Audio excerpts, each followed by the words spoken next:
Honneur et fidélité du samedi 25 janvier 2020, le temps de l'éditorial. Commandant, vous nous parlez du triomphe de la 37e promotion d'élèves officiers d'actifs de l'EMIA. De quoi auront-ils triomphé? Mon lieutenant, ce vendredi 24 janvier 2020, plus d'une centaine de jeunes officiers sont admis dans les rangs serrés des forces de défense camerounaises. Issus de nos 10 régions administratives, ces jeunes gens et jeunes filles s'engagent à consacrer leurs énergies au service d'une même patrie, sous un même drapeau, revêtus du même uniforme. Ils présentent pourtant des profils différents, des phénotypes tout aussi différents, comme le sont leurs différentes situations familiales. Enfants de riches comme enfants de pauvres, tous ont choisi de transcender leurs différences. Ils ont choisi d'en faire non pas d'insurmontables éléments de division, mais de puissants ferments de cohésion au nom de la patrie. Pendant 3 années, c'est-à-dire en même temps que certains esprits de la population juvénile, abreuvés d'idées anarchistes s'échinaient à s'aimer la mort et la désolation au sein des communautés qui les auront vus naître, nos jeunes patriotes, aujourd'hui officiers de l'armée camerounaise, prenaient la résolution de se faire serviteurs de leur peuple, le peuple camerounais. Sous toutes les latitudes, par tous les temps, arpentant la forêt, parcourant la savane, escaladant les collines, bravant la furie des vagues, défiant les lois de la pesanteur, ils se sont initiés au rouage de la tactique, heurtés aux réalités topographiques, confrontés aux variations climatiques de leur pays, le Cameroun. Par amour pour la patrie, ils ont choisi la difficulté, la fatigue, l'insomnie et les privations. En cela, ils ont fait preuve de persévérance, de détermination et d'ambition. Contrairement à ceux de leur génération qui, dévoyés, ont succombé aux appels des sirènes de la marginalité, nos jeunes officiers ont préféré les austères certitudes de la légalité républicaine. Plutôt que les lumières et sentiments d'une aisance somme toute illusoire, dédaigneux de l'extorsion, de la compromission et de la rapine facile, ils ont choisi la rigueur et les rudesses d'une carrière, toute de sobriété, de rectitude et de servitude. Enfin, en tant que futurs meneurs d'hommes, ils ont accepté le poids de l'autorité. Leur triomphe est d'autant plus mérité. À présent qu'ils ont triomphé de la formation, voici que s'ouvrent les portes d'une carrière pleine de défis. Quel objectif devront-ils poursuivre? Quel esprit devra les animer? Mon lieutenant, là encore, vous avez raison. La rentrée apparemment durable du contexte sécuritaire mondial dans une période d'instabilité marquée par des confrontations violentes et acharnées, cet état des choses impose à nos jeunes officiers d'entretenir une ouverture d'esprit susceptible de les rendre aptes à appréhender les diverses facettes des situations prévisibles ou non, ainsi que leurs implications à court, moyen et long terme. La sécurité du territoire en dépend. La formation reçue à l'école militaire interarmée les y aura préparés. D'autre part, l'essence même de l'armée camerounaise veut qu'elle soit nationale dans la pratique. Ceci se traduit par la présence en son sein de chacune des identités tribales constitutives du peuple camerounais. De là le qualificatif de, ouvrez les guillemets si vous le voulez bien, creuset de l'unité nationale, fermez les guillemets. Un statut privilégié qui fait de chaque soldat camerounais le bouclier du peuple tout entier. Le professionnalisme mis à part, avec sa maîtrise de la science du combat, ses règles d'engagement, son code de chevalerie, l'armée camerounaise est également sociale. À travers la mise en œuvre des savoirs et savoir-faire de ses personnels, les voies de communication qu'elle construit favorisent l'essor du développement dans les contrées desservies. L'admission indiscriminée dans les écoles des casernes de la jeunesse scolaire promeut l'avancement de la science tout autant que le brassage des cultures, préalable indispensable à la construction d'une conscience nationale.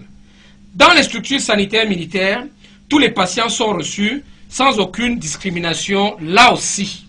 À l'image de leur illustre parrain, le général de division Kodi Jacob, mort en mission commandée dans un accident d'hélicoptère le 22 janvier 2017, un dimanche, jour consacré au repos. Au retour d'une mission de reconnaissance sur sa zone de responsabilité, nos jeunes officiers se doivent de cultiver au plus haut point le goût de l'effort, l'esprit de l'équipe, le sens de l'honneur. À l'image donc de leur glorieux modèle, ils devront remplir intégralement leur mission avec patriotisme et professionnalisme, avec honneur et fidélité.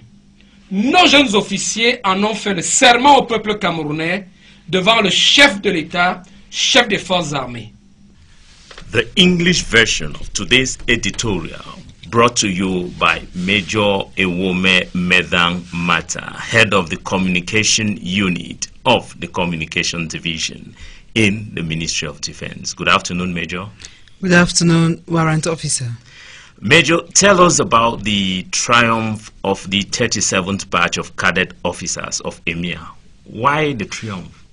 Well, Warrant Officer, this Friday, 24th January 2020, more than 100 young officers are admitted into the tight ranks of the Cameroonian Defense Forces. From our 10 administrative regions, these young men and women are committed to dedicating their energies to the service of the same fatherland, under the same flag, dressed in the same uniform. However, they have different profiles, different backgrounds, as they are different family situations. Children of rich and poor all chose to transcend their differences. They chose to make them not overwhelming elements of division, but powerful elements of cohesion in the name of the fatherland. For 3 years, at the same time when certain youthful minds of the population, fed with anarchist idea, tried to sow death and desolation in the communities that witnessed their birth, our young patriots, who are now officers of the Cameroonian army, resolved to be servants of their people, the Cameroonian people. In all latitudes, in all times, wandering through the forest, wandering through the savannah, climbing hills, braving the fury of the waves, challenging the laws of gravity, they were introduced to the tactical matters, clashed with topographical realities, faced with climatic variations of their country. For love of the fatherland, they chose difficulty, fatigue, insomnia, and deprivation. In this, they showed perseverance, determination, ambition. Unlike those of their misguided generation, who succumbed to the siren song of marginality, our young officers preferred the harsh certainties of republican legality. Rather than the lights and glitters of all illusory influence, derisive of easy extortion and compromise, they chose the rigor and rudeness of a career of sobriety, rectitude, and servitude. Finally, as future leaders of men, they accepted the weight of authority. Their triumph is all the more deserved. Major, now that they have triumphed over training, the gates of a challenging career are opening. What purpose will they have to pursue? What spirit will they have to animate? Indeed, with the seemingly enduring return of the global security environment in a period of instability marked by violent and fierce confrontations, this situation requires our young officers to maintain an open-mindedness that will permit them understand the various facets of foreseeable and unforeseeable situations, as well as their short, medium, and long-term implications. The security of the territory depends on it. The training received at EMIA will have prepared them. On the other hand, the very essence of the Cameroonian army wants it to be national. In practice, it is reflected in the representation of each of the constituent tribal identities of the Cameroonian people, beyond the term crucible of national unity. A privileged status that makes every Cameroonian soldier the shield of the entire people.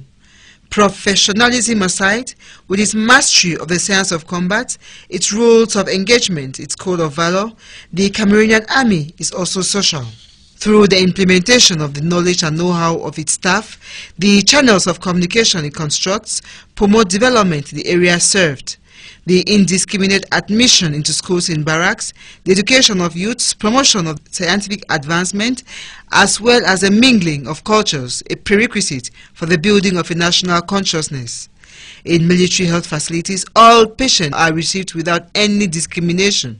Just like their illustrious godfather warrant officer, Major General Koji Jacob, who died in a helicopter crash on January 22, 2017, on a Sunday, a day of rest, while returning from a reconnaissance mission in his area of responsibility, our young officers must cultivate at the highest level the taste of effort, team spirit, the sense of honor, in the image of their glorious role model. They will have to fulfill their missions fully, with patriotism and professionalism, with honor and loyalty. Our young officers took this oath before the Cameroonian people in front of the Commander-in-Chief of the Armed Forces. Thank you. Have a nice weekend, Major. Wish you same, Warrant Officer.